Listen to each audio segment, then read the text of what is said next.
Okay, well, good afternoon, everyone, and welcome to our August watercolor flora and fauna demonstration. We have with us watercolor artist Jan Guarino, and she's going to take us outdoors and paint a beautiful scene for us. So, Jan, take it away. Okay. Well, hi, everyone. Some of you I recognize most of the names, some I don't, but that's okay. So we're here to do a little bit more of fauna and flora as requested by the library. So I'm happy to oblige. We're working on a painting today from a photo that I took down at Sunken Meadow. We saw some young deer down there, and I figured, well, that's flora and fauna, I think. I had to look that up. I didn't even know what that meant. Thank you so much for coming on today. It'll be an hour. I'm going to be, supersonic fast, speedy Jan. Hopefully I get it all done, but I'll get most of it done. I could assure you that. So I'm going to switch my cameras and I'll show you the photo that we're going to be painting today. So let me switch right now.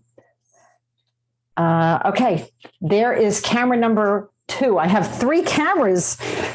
So this is the photo I took. It's at Sunken Meadow. And it just seemed to speak to me, like it was so much fun to see the picnic grounds in the background, which I'm really not overly concerned with painting, but certainly, the trees and all the brush and everything in front and the young deer. So here's my drawing. Now, it might be a little bit light, but just know that that's what I'm painting. And I'll bring this back into view every now and then. Straighten out my camera a little bit. Bring it on down. Now, what I did do was, because the fence is lighter, I masked that. I used a little bit of masking fluid. And what that is, in case you don't know, it's actually liquid rubber cement. And I just put it on kind of loosely with my brush. I kind of want like a dry kind of mark, so that what this will do is protect the paper. I could paint everything on here and then go back, lift it, and the paper will be white where that appears. So I'm going to get started. And I'm going to use, my famous number 10 brush, which actually this one came from the Met Museum of Art years ago, when we actually did things like that. And we went to museums, and hopefully we're starting to do that again. One thing I've been doing a little bit more recently, and that is just spraying my paint down a little bit. So, but I don't even see my spray gun here. That is weird. Okay, usually I have everything at my fingertips. Okay, no worries. We'll figure that out. So I'm just going to go ahead and grab some greens, and I'm not really a big brown person. We might use a little brown in the deer, but let's see how we could get around that, because I prefer to use my color wheel to get my colors. And so what that means is that I will find a way to create a brown, but not using my brown paint. And I just find that way more interesting than using our, just going for a brown paint. It makes it much more exciting and much more alive and much more interesting. Now, the way color wheel works, and I always discuss this in all of my classes, is they're opposites of the color wheel. So for instance, the opposite of green on the color wheel is red. So red and green, if you want to think about how to remember it, you just think of, the holiday, Christmas time, red and green. They sit very beautifully next to each other, but they sort of mute each other out a little bit. So it gets a little bit duller in color when you add red and green together. Yellow is another primary. So red, blue, and yellow are primary colors, but it will yellow, the opposite is violet, which is one of my favorite colors combinations. I just love using red and violet. So I'm doing a little bit of reverse definition here. Reverse definition is just painting the negative, which I do enjoy to do that also. And of course, the final blue and orange, that's our final combination of color wheel of opposites. And I use all three of them all the time in my paintings. And they dull each other out. They do make beautiful grays and browns, which is a lot more interesting than just going for it in your palette, I feel. And so that's why I prefer to find that. And if anybody has any questions, you could go ahead and type it right into the question, and the fabulous libraries that host this particular event, which I thank you guys so much for always asking me. I'm thrilled to do it, and I love to do it.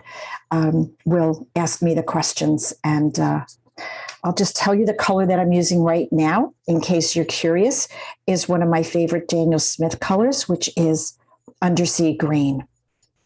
And I'll try to describe everything that I'm doing as I'm doing it.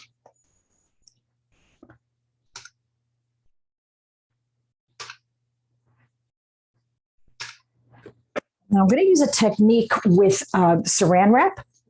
And what happens with saran wrap is I will crinkle. We're going to crinkle this top part and let it dry. And it leaves this wonderful deposit of colors and unusual patterns. I just have to make sure I have enough color on here and enough wetness, which I do. And so I'm just going to create this, take my saran wrap, and I'm just going to put it down, and it'll create a very unusual pattern underneath it. And then we just sort of move away and paint something else while that's drying. It cannot be disturbed until it's dry, which is kind of cool. So what happens is that, let me just go in a little closer for you. Where I'm putting it down, it's sort of creating these different patterns. And where those patterns are is how, when I lift it off, it will dry in a unique way and leave these crazy little patterns, which will look like background.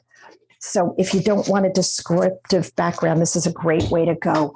And finding all these little pieces, I save them over and over again. And that will sort of take care of our background. Just want to keep my little deer head together in case I want to paint that little head there.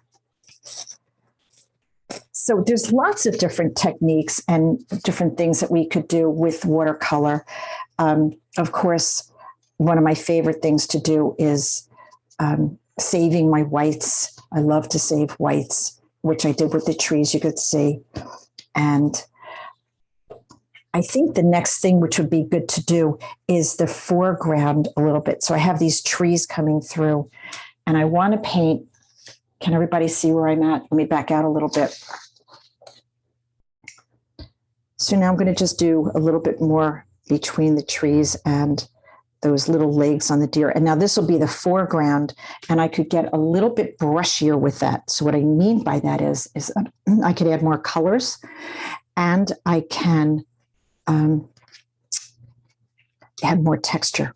So this is one kind of texture that's sort of in the distance, and this will be another kind of texture that'll be more in the foreground.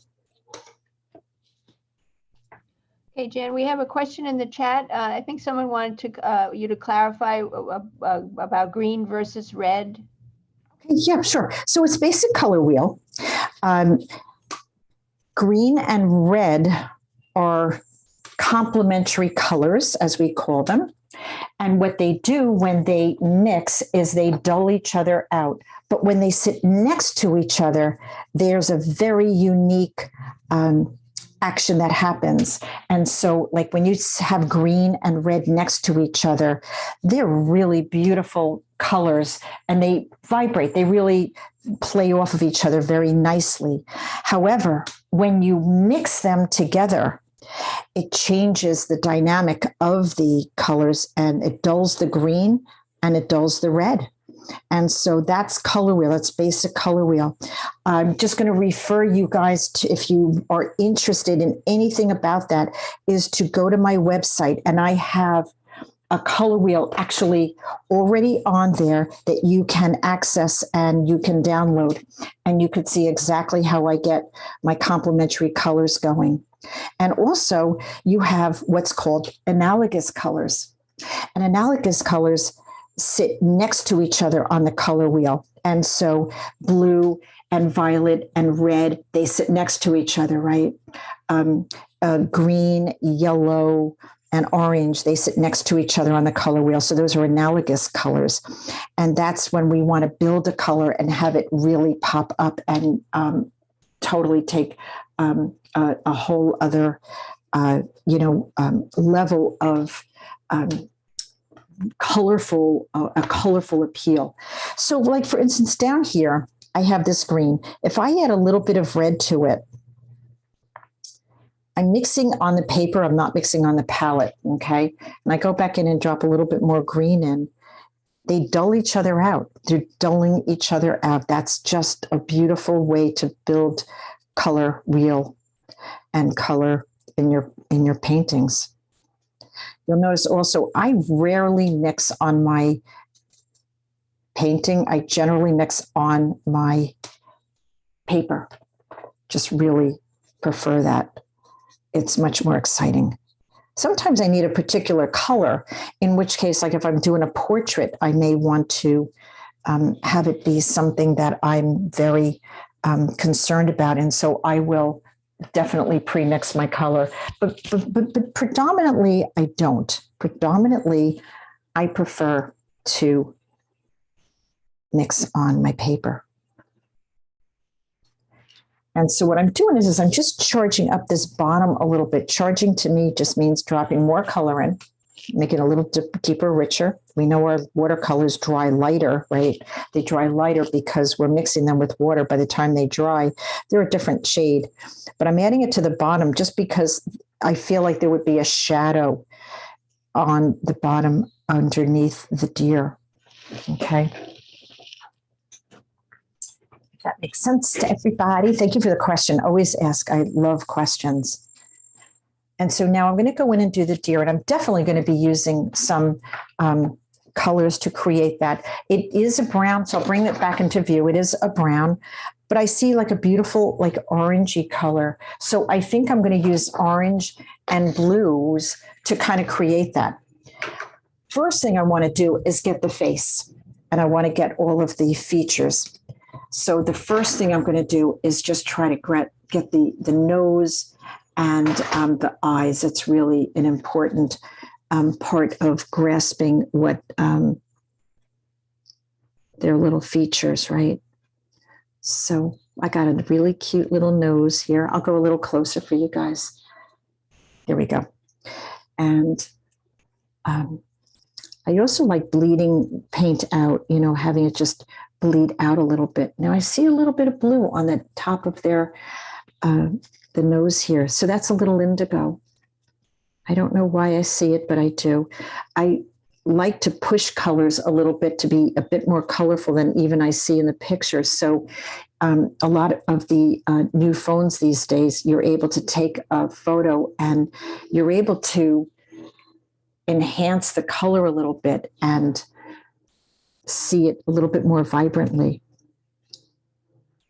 Now that color there that I just added is my beloved dragon's blood. It's a beautiful orange color, but it's a very cool color orange, which I value a lot when I'm painting faces and features and whatnot. It's a beautiful orange color. It's made by a company called Mamori, Maimari, something like that, Mamari. Little harder to find, but you can find them. And great, beautiful colors. And that's my indigo that I dropped right on top of there that toned it down. So that's blue and orange, technically toning each other down. That's color wheel at its finest. So if you can't remember the color wheel, the best way to remember it is your holidays, red and green. And I'm just going to push this down a little bit here because I got my saran wrap there. Red and green, yellow and violet around Easter, right? And blue and orange. Well, it's not a holiday. Some people might, because it's like a lot of sports teams are orange and blue.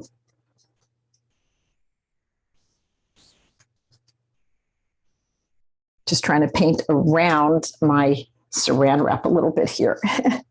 while that's drying. I don't want to disturb that. So now that's my blue. If I add orange right to it, I am muting them down and it's turning into a beautiful brown. That's what I love. I love that. And it's one of my favorite color combinations. Although I do a lot of violet, and if I have time, I'll show you a few paintings that I've done that really work so well because they are complementary, dominant, color dominant. I'm using a little number 4. I like my brushes to be synthetic. I find that they just work better. They don't get fussy on me and they don't get too crazy hairy on me or anything. They really are just great little brushes.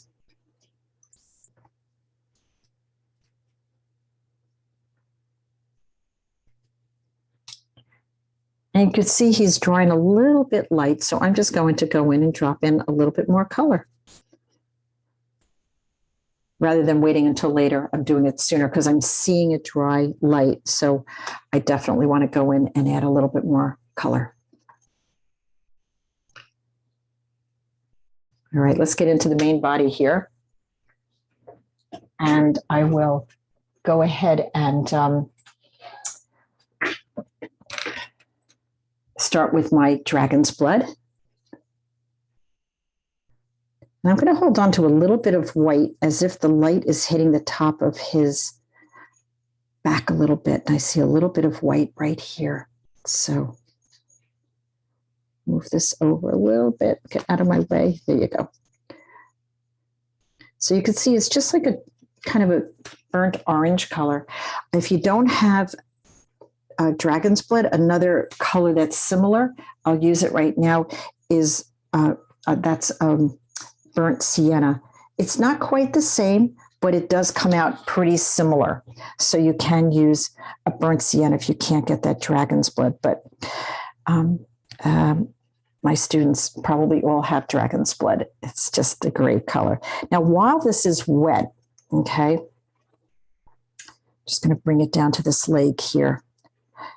While this is wet, I'm going to drop my blue in, which is my indigo, right on top of it. Now, I know that looks really scary, but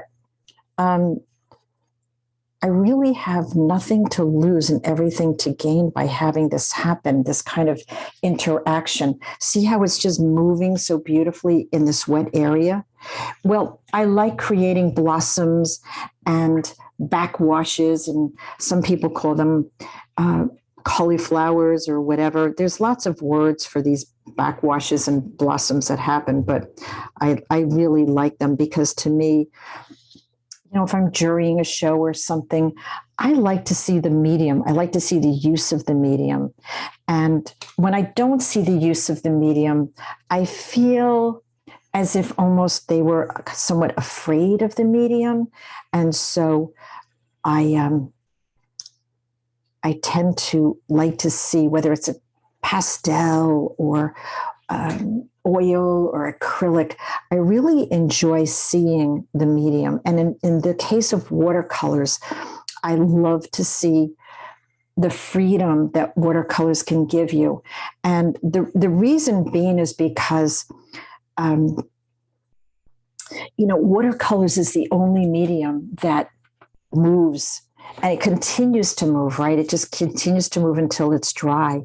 And that is scary. So most people will use less water and have a lot more control over their painting. But I also think that that makes it a little bit more predictable, and I don't know, almost as if they are scared of it. And so they don't really showcase the beautiful things that happen with a watercolor. And so I like to showcase everything a watercolor can possibly give me in the moment and see what happens. Because the other thing that people say is that watercolors are not fixable, they're not correctable. And that's not true. I have about, 10 ways to correct a watercolor. So So yeah, it's kind of like understanding the medium gives you an opportunity to enjoy the medium. That I just said that. I don't think I've ever said that before. Understanding the medium gives you freedom within the medium. It's not exactly what I just said, but in a sense, that's exactly what I mean to say. So you could see how this is toning each other down. And even though I did not go for any brown, it's sort of toning it down as if it was a brown. Yeah. Another thing that I like to do in watercolors, I like to move around the painting a little bit, right? So I'll move around, and while one area is dry and I'm waiting to see what happens, I may go and work on another area. So for instance, this area here is a little drier. So now I could just come in and do a little bit more on the eyes and the nose and the ears.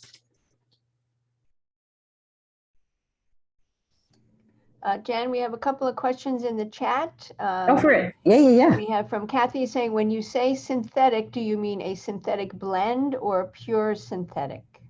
My brushes are all synthetic. I do not have any blends. I've found that my synthetics just really last a lot longer, and they hold a tip longer, and they're a whole lot less money. And we're not taking, I don't know, the tails from horses and all the crazy things that we needed to do for a longest time. We don't need to do anymore. You know, we don't need to do that because synthetics have gotten so good, so good. So I'm doing a little correction technique right here. And I have this little white area that I want to just get back. So I took a flat angled brush. You could see that brush. And if I just take it with a little bit of water, I can push that paint back a little bit and I could get that white back. And it's a little softer, but that's okay. I like it. I can get back whites all different ways. And that's just one way, is just pushing the paint around back a little bit while it's a certain wetness or dryness. Okay, and the other questions from Ellen. She says, already a wonderful dynamic. Will you be teaching in a class setting this fall? In-person classes, I have not made a decision about that yet. I'm sort of waiting to see what happens with everything. I hope to be. I haven't really worked on any of those. Right now, it's going to be predominantly Zoom. And when I can, and everybody sort of has that level of comfort, I will be probably teaching over at the Firefly Gallery in Northport. So that will be probably the place that I will go to. Now, I just lifted this a little bit. I just want to point out, I just lifted this with my tissue just to prevent it from moving too far into there. And it worked out fine. So yeah, if you get my newsletter, I will be definitely doing Zoom. I'll be working on my new schedule. I'll probably have a couple of day classes and a night class. And then when I do begin at teaching, I will most definitely have a day and a night class. So I'm working all of that out. It's not solidified quite yet, but waiting to kind of see what happens. I wanted to point out, I lifted the saran wrap here, and look at the beautiful marks that I got.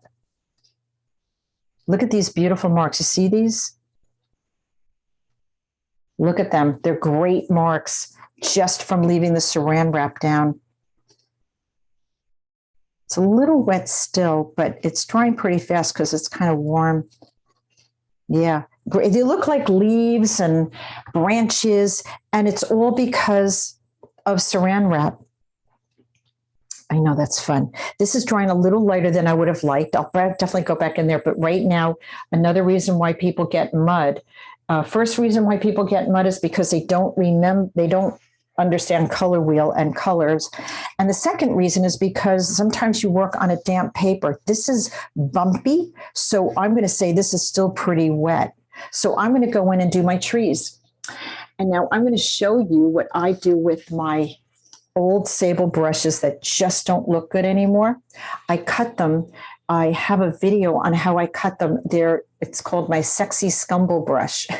And it's very jagged. And I'll just show you briefly what it does with the right amount of color and water on your brush, you could get a very thirsty brush. See that? Very thirsty.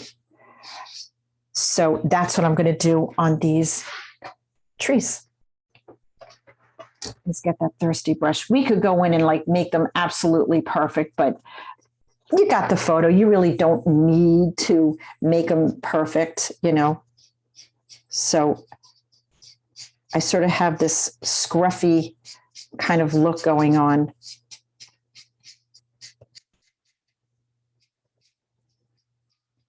And that's my sexy scumble brush. I love her. I'm going to charge it the dark side, which is on the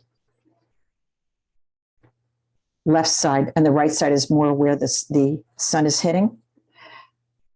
Maybe some knots and little nuggety things that are going on in the tree. And again, I'm using my this was a sable brush that was just looked awful. It wasn't working for me anymore. And I decided to cut it and make it this thirsty kind of texture. I'm getting a beautiful texture from it.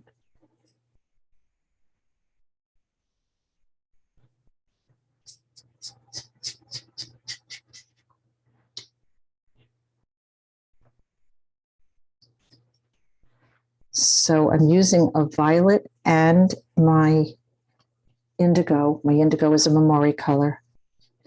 But I want to get a little brown in there, so I'm going to go back and use a little bit of my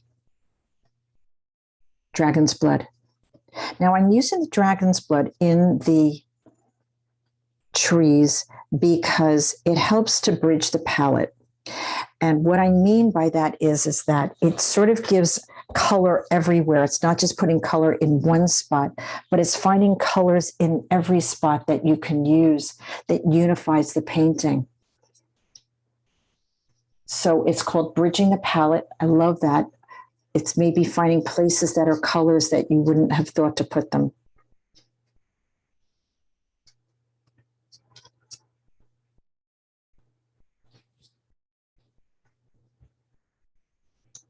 And I think we could spend a lot of time on a painting, you know, and of course there are those paintings that we really want to, you know, or portraits, and, you know, if we're entering into a exhibition or something like that, that's always, you know, nice to take your time, but it's also a lot of fun just to get your brushes out and paint and have a good old time and not worry about all those things.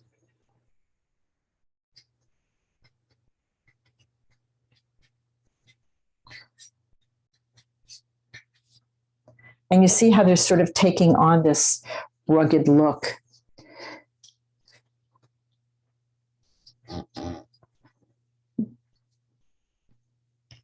I had one student that told me that when she was wanted things to dry fast, instead of using a hair dryer, she would paint on a heating pad, which was very interesting because it totally will keep the paper much warmer and therefore dry faster. So that was another thing. I do listen to you guys. You guys come up with some great ideas sometimes. So that was the violet, and now I'm adding a little bit of my indigo to that one side. The darker side. I always also love finding shadows and making sure that I follow shadows and where light is coming to and where shadows are going to headed. That's bridging the palette a little bit with that warm orange. Now, I just want to point out that little area that I was trying to correct right here, that sort of bled there. I'm going to work on a little correction technique, and this is just a little bit of water, and I'm just taking it and just blending it into the background, and it is gone. So I say right now that there is very, very little that I can't fix. and you can fix it. You just have to know what it is and how to do it. But watercolors are very correctable. It's not like just putting more paint on top of it, like you might think about an oil painting or acrylic, right? It's not quite like that. It's not the same as that, but it certainly is correctable. And you can see how I'm just building this shadow a little bit under here from the trees and from the deer, which should look good because when I lift the masking fluid, it should look actually pretty good.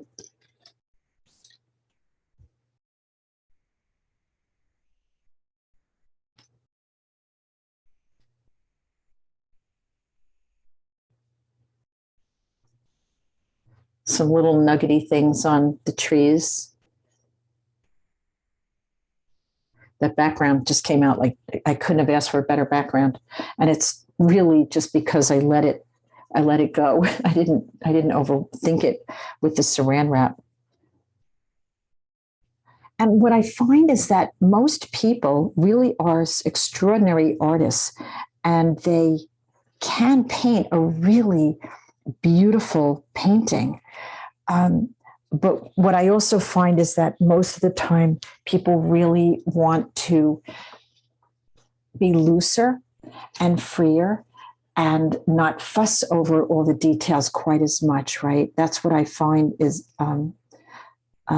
most people are looking for. So I'm taking my rigger. I'm just letting all this dry right now. So I'm just taking my rigger and building some branches.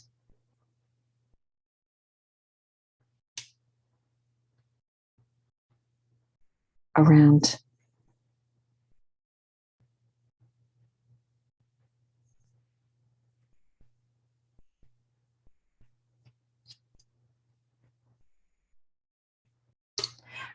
Another thing that, when you teach as many classes as I've taught over the years, and even on Zoom, you find that there are certain things that people always will do, and that is sort of create patterns.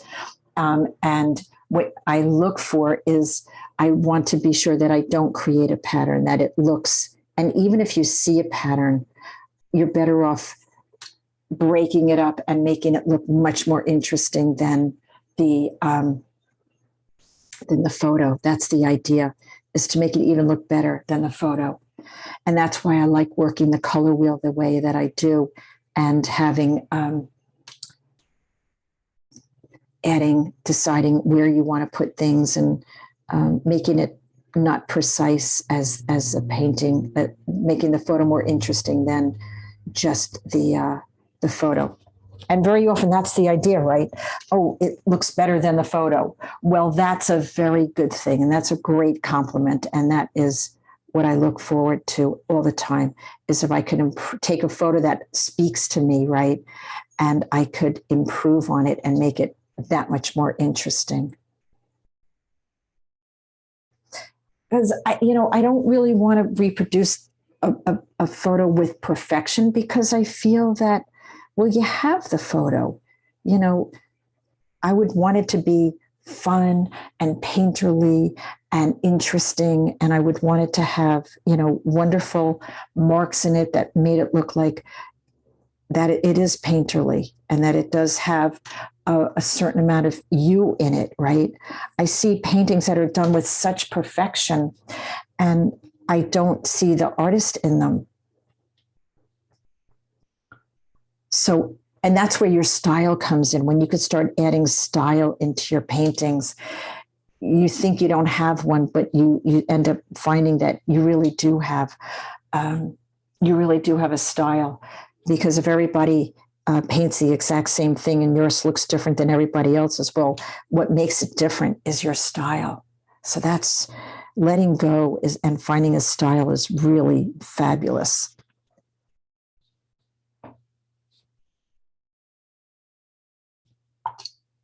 How's everybody doing out there? Has everybody been painting all summer?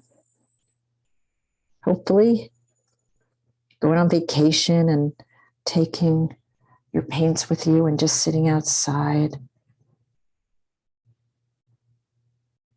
I know I haven't been. Not as much as I would have hoped.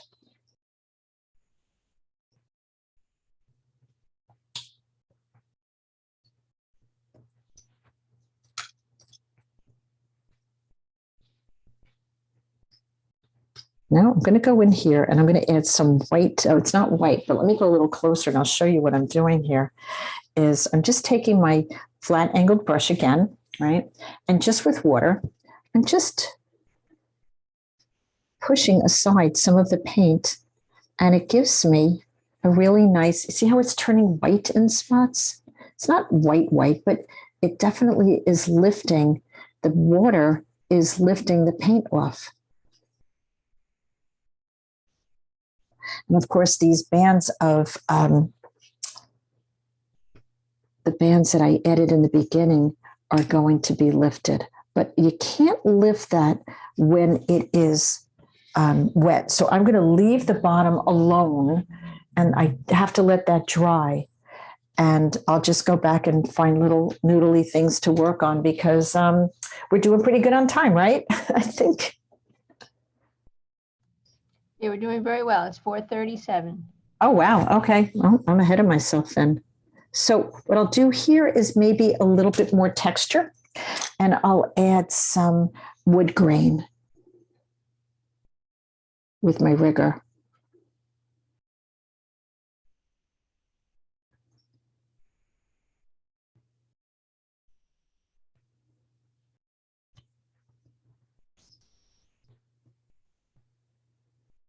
I added some of the twigs and whatnot. So I just want to go in and just give a little bit of texture to the trees, a little bit more. The scumble brush did the first bit, but you could always go in and add a little bit more. And of course, I'm just biding time right now because I really want this bottom to dry and I want to lift the masking fluid. I really want to see what that looks like. When you're putting masking fluid down, there is a thought that's always in my head. And the thought is that masking fluid should look like it's a brush mark that you love. And if you could love the brush mark that you make with your masking fluid, then when you lift it, you'll equally love it, if that makes any sense. If you just put down masking fluid, and I've seen plenty of people do this, I'll just save it and then I'll go back. I find that's a much sloppier way of handling it. And it doesn't really work. It's much better, I find, to think about those marks and love. It's a light blue. There are other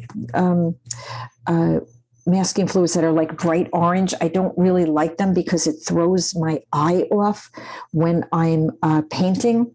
And so I don't really love the idea of that heavy color.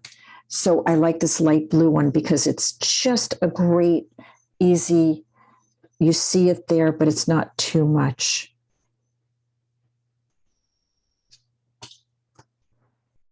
Oh, and I do want to do one more thing on the bottom here now that I think about it. I'm going to add a little bit of a shadow, okay, to the left side of the, and I might have to mute myself and dry this so that I could show it to you in time because I want to be sure that it is completely dry before I lift that masking fluid. Otherwise, it will not work. But you can see just by adding this shadow, it's already taking on a dimension.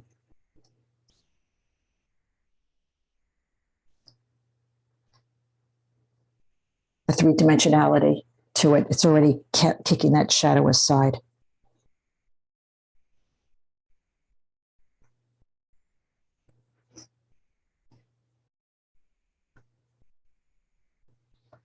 And that's why painting, you have to think about all of the things that you want to paint in the order that you want to paint them, and move around the painting also. Move around it. Don't stay in one spot. That's another reason why people get mud, is because they think that staying in one spot is good, and they're not going to leave that spot until it's exactly the way they want it to be. And you will get a very muddy, overworked painting if you do that. So better to move around.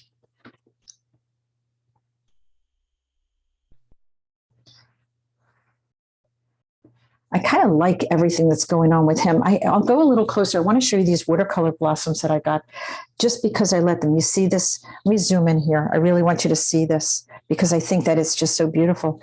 There's a beautiful blossom there, right? And there's another one back here. These are all just created. Let me move this over a little bit more. See another one back here. I like those, and I think that those are really beautiful watercolor marks, and so I would not fix or change or correct them. However, I just finished a commission for somebody, and there was a couple of spots that he was unhappy with the blossoms in the sky, and so I'm like, no problem. We could lift those out, easy peasy. They're correctable. They are correctable. So I just wanted to point out that, number one, I really like them. And number two, if you don't, they are fixable. But to me, that reads watercolor when I see that. So this paper is still very bumpy. If you feel, you could actually see the bumps on it. That means this is just full of too much water to lift it out, just to lift the masking fluid off just yet. So I just have to let that go. And there is one other thing I want to do to finish this painting for you guys. But I think what I'll do is I'm going to mute myself and just use my hair dryer, if that's okay with everybody. Sure. Great, thank you.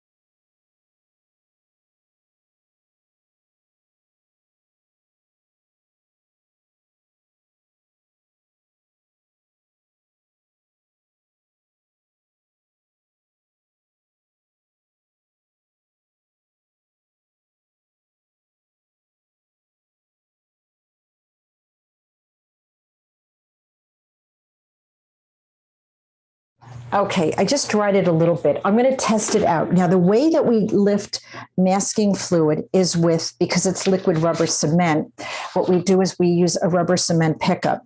So I'm going to test it. Basically, I'm going to go over here and just start testing it and lifting it a little bit. And so you could see, I'll go a little closer. Let me zoom out a little bit more. So you could see that I'm actually just taking this and it just peels right off when it's dry.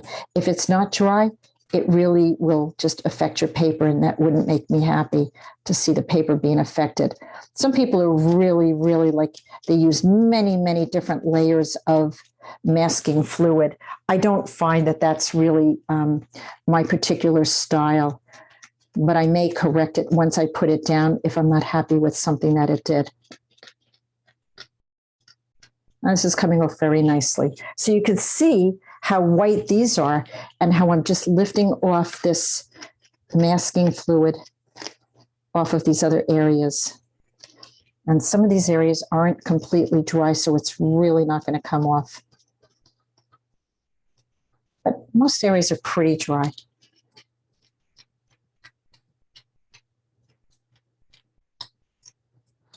You see how it's really lifting, and it really looks good.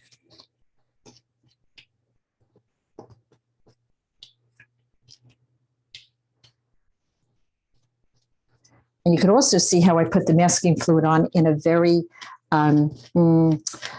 jagged way. It wasn't like a perfect line. because I know these, these fences are pretty rugged and pretty rough wood. So the fact that it's a rugged looking fence is actually pretty perfect. So I did that on purpose.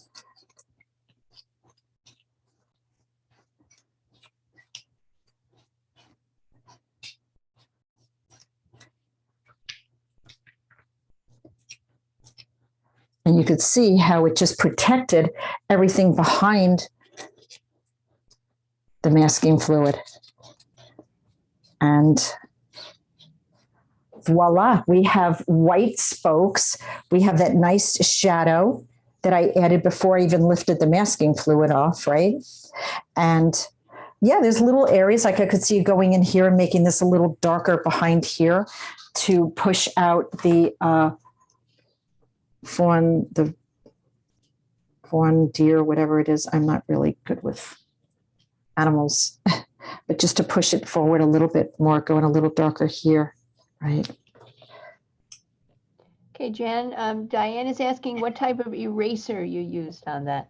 It's not an eraser, it's a rubber cement pickup. And the reason why you use a rubber cement pickup is because this is liquid rubber cement. So the drawing gum is liquid rubber cement, and a rubber cement pickup lifts it off when it's dry. Okay, so that's the combination. It's not an eraser. It literally picks up this little baby here is all of that masking fluid that came off on the edges of my pickup. So it is not an eraser. I don't know. I know I could fuss with this till Here to Kingdom Come, but I'm pretty happy with what happened. I think maybe I could add more branches in the background. That could be fun. Sometimes it's really good to just let a painting sit and decide if it needs anything else. Maybe it does, maybe it doesn't, but overall, I think it looks pretty fun. Pretty fun. Going to do maybe one more thing, maybe tone some of these down a little bit, just to brush them down a little bit.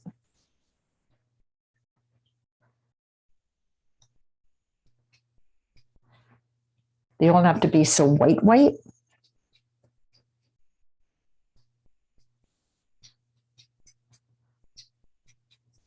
And again, using like a little bit of what they call thirsty brush, dry brush, gives it that rugged kind of effect.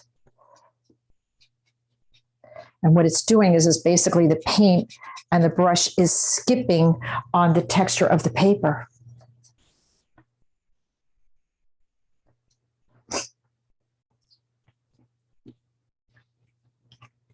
I'm going to use a little correction technique, I think, right here on the nose. Got a little bit spread. I'm just going to lift a little bit of paint right here.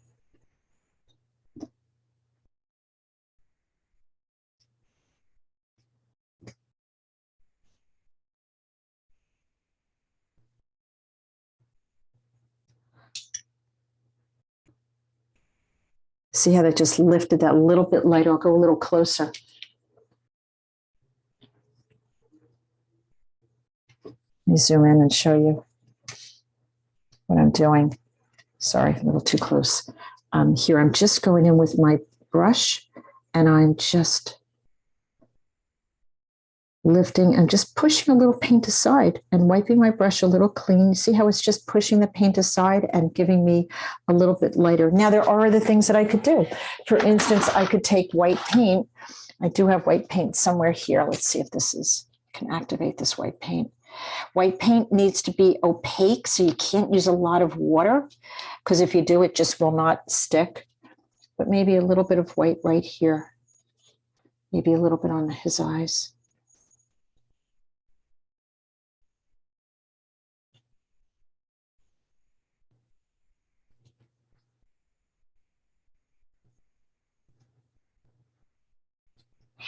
And just giving him a little bit more of a good look overall. Anybody have any comments, any suggestions, anything you see, anything at all? Do people want to unmute?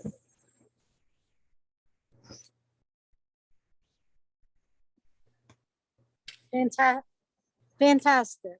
Oh, thank you. Beautiful. Jan, good to have you back. Oh, thank you, guys. I love the trees. Yeah, love the way you work.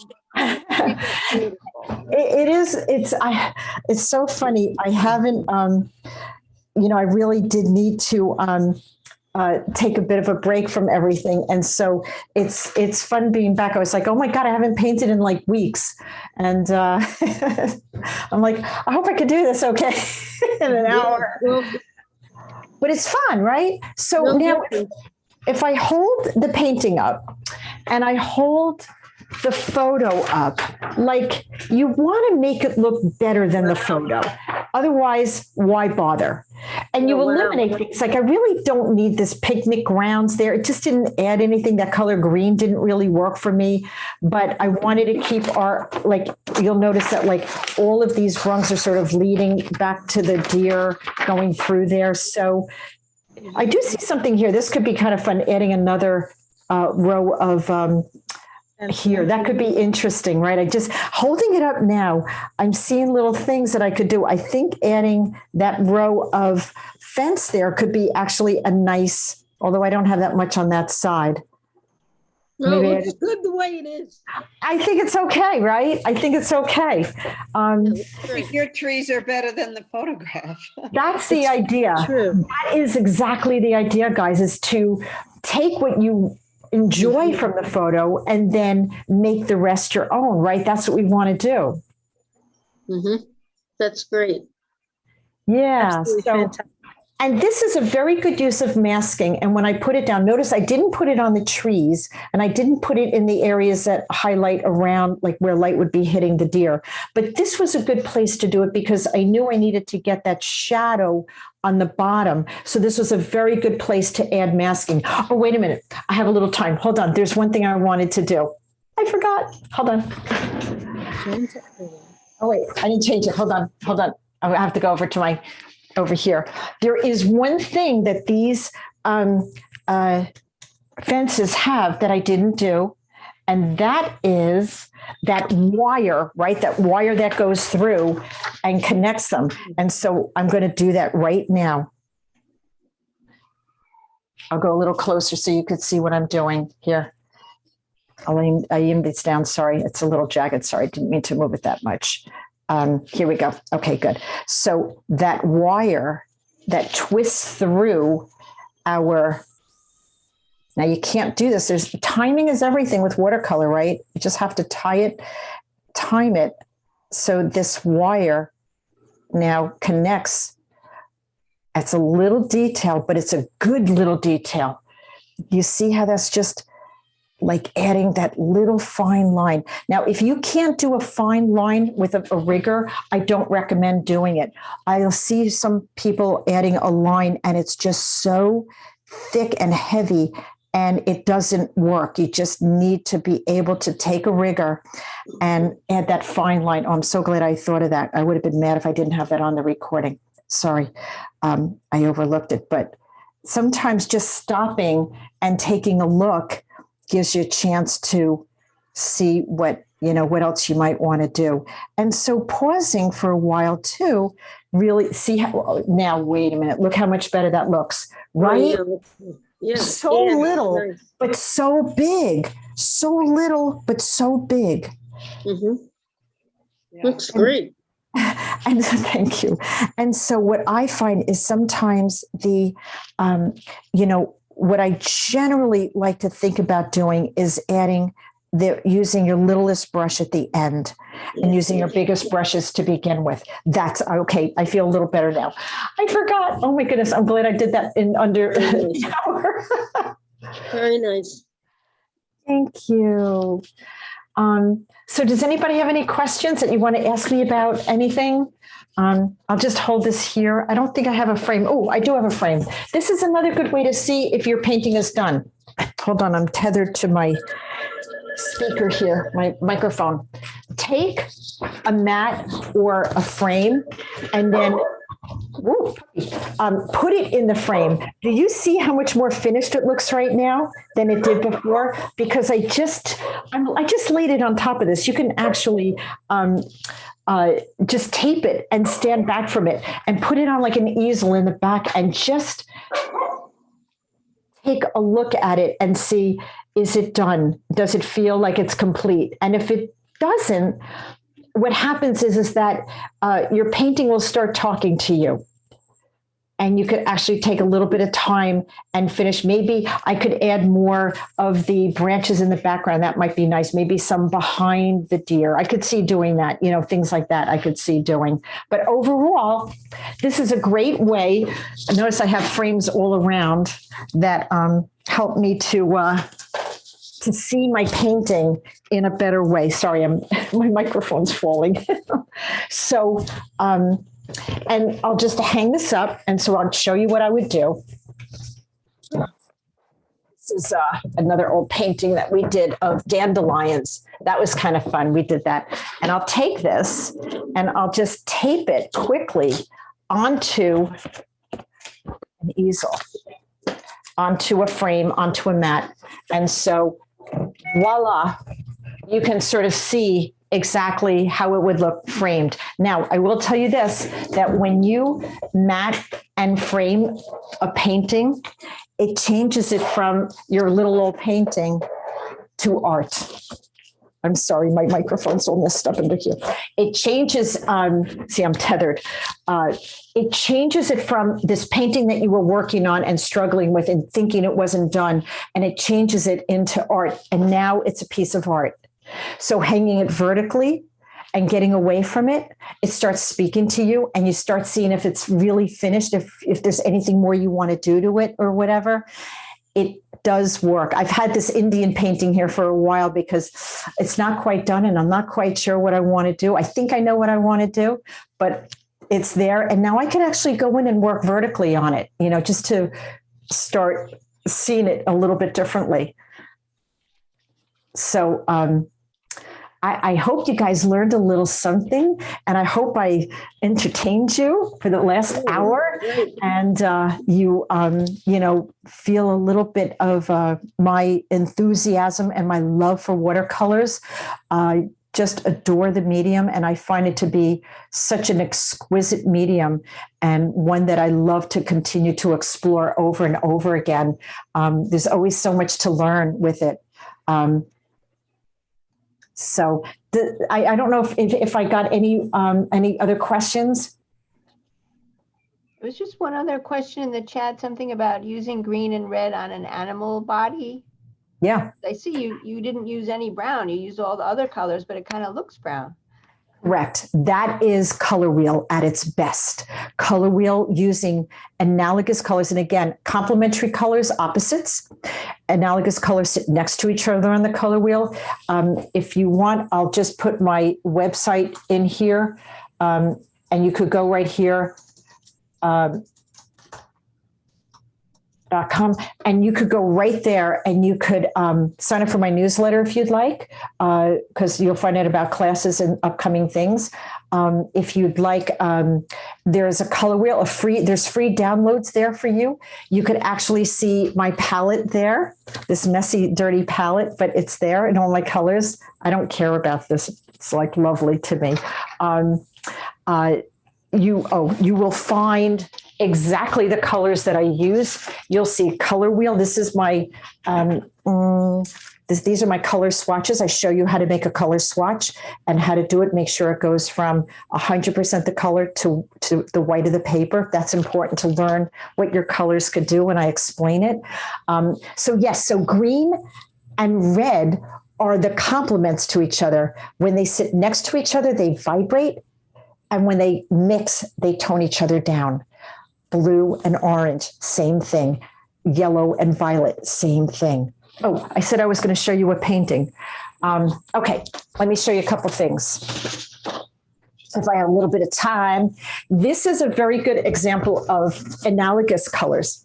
So right here you have a yellow, orange, going into a red, going into a violet. So you went from yellow, orange, red to violet. That's half the color wheel, but you didn't get mud because the yellow and the violet never touched. It's a very good use of analogous colors right here. Now I know I have something that I recently did, which is, let's see. This is a good example of, here's a really good example of, here's two examples. This is great stuff, guys. Okay. This is done predominantly with two colors, two complementary colors, yellow and violet. But when you look close, you see how they're toned down in here, right? But that's what complementary colors do. The yellow here wasn't touched. The darker area was touched with the violet. Excellent use of a complement. This also is complement, orange and blue. Orange and blue. They look so beautiful together next to each other. They complement each other. But when they touch, they tone each other down. So I have a question. Do you need a container of clean water to keep dipping your brush in so they don't get muddy? You know, I've never really worried too much about that. Thank you for the question. I never really worried too much about that because it's so diluted, and usually our wells of water are pretty big. I'll show you what I have here. This is a dog bowl, a double dog bowl. I happened to see it and I was like, it's pretty dirty, but I don't know. It's nothing I really ever worried about. If I'm working on a portrait, I would say yes, because you want it to be very clean. But other than that, I don't really worry too much, about changing my water unless I'm using a lot of color and I see it affecting my painting. On a portrait, I might be really careful. I'll show you a portrait that I just finished. And this is a good use of masking fluid. All these droplets were all done with masking fluid before I ever touched any paint to the paper. Yeah. So he was in a sprinkler. This is a commission I just finished doing. What else can I answer for you guys? Thank you so much for the questions. This is wonderful interaction. Thank you. So there is. The class was great. And thank you. And I can't wait till start up again in September. I know. Classes will start. I'm going to be working on my schedule. Like I said, I'll be having definitely Zoom classes will continue because we really did reach people from all over the world this past 16 months. But I will start in person. I just don't know when that will actually happen, but it will happen. And I'll have a day class and a night class for sure. That's just got to play out and see everybody's comfort level and things like that. It just isn't quite where I think we all thought it was going to be at this stage of the game. Right? Fantastic. Thank you again so much.